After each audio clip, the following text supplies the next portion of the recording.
It's tuber time with the Waterlily Bear.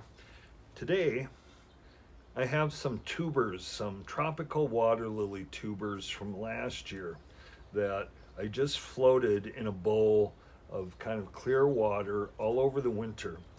And they did kind of go dormant, but sprouted little tiny leaves at the very crown of the plant.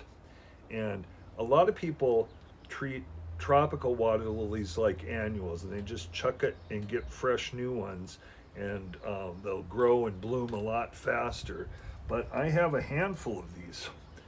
And some varieties, I'm not sure what they are anymore. I'll find out if and when they ever bloom. But um, since they're alive, I'm not one to murder water lilies without cause. So I've got a single pot here that I'm going to use as a nursery. I've dug 5 shallow little holes. I'm going to be planting the soil as close to the crown and growing point as possible. It turns out the bottom of these tubers are not going to sprout roots. Any new roots will come from the very top of the crown. So I'm going to set them as close to the soil surface as possible so new roots can start working out horizontally and then maybe down. And so I'm just going to stuff these into the prepared holes. I have one in the very center. This is a fairly big tuber here. I'm going to make room for that. Set that in place. Sadly, a lot of times the leaves are kind of curled down, so they're just going to end up kind of resting on the soil line.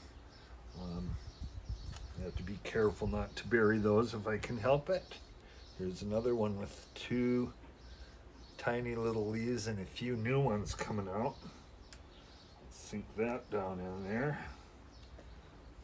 And the last one, just a tiny tuber, and the leaf fell off the end of it.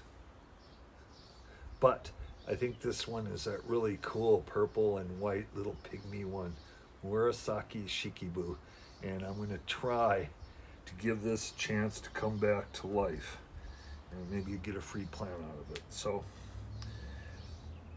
all tropicals you plant vertically and upright. Hardy water lilies you want to plant at a slight angle and horizontally because they just grow and roam forward, but tropicals grow upwards.